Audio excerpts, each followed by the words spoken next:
यह कहानी है रमेश की, जो अपने अजीब और मजेदार कारनामों के लिए मशहूर था। एक दिन रमेश ने कुछ ऐसा करने का फैसला किया जो गांव के लोगों ने कभी सोचा भी नहीं था। वह एक जिराफ पर सवार होकर बाजार जाने का प्लान बना चुका था। लेकिन सवाल यह था कि जिराफ कहाँ से लाएं?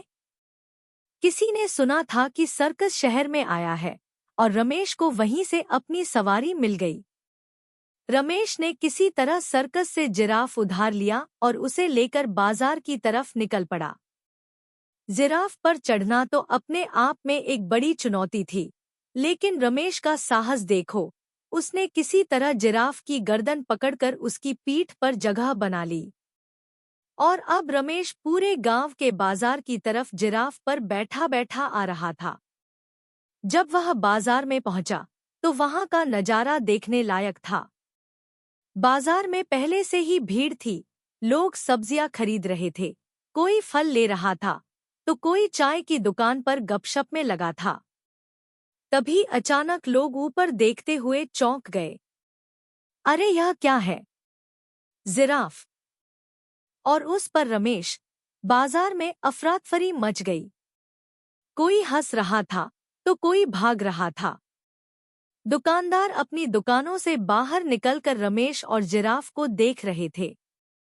रमेश ने हंसते हुए सबको हाथ हिलाया और चिल्लाया, डरो मत दोस्तों, यह मेरा नया वाहन है। लोग हंसते हंसते पागल हो गए। बच्चों के लिए तो यह किसी तमाशे से कम नहीं था।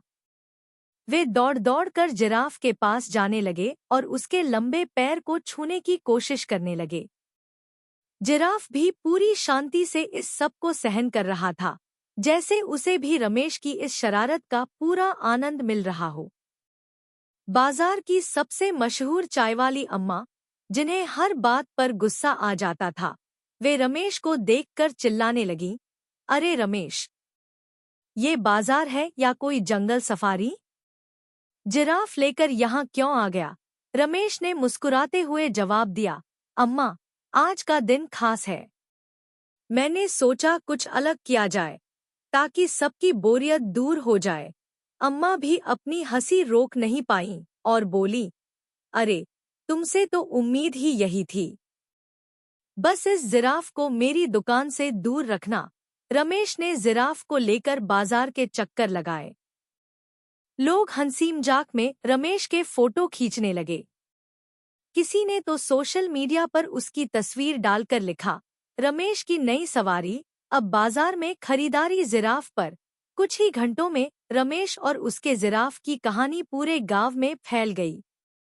लोग कहने लगे, अगर कोई कुछ अनोखा कर सकता है, तो वह सिर्फ रमेश ही है। आखिरकार रमेश ने जिराफ को सर्कस वापस लौटाने का फैसला किया।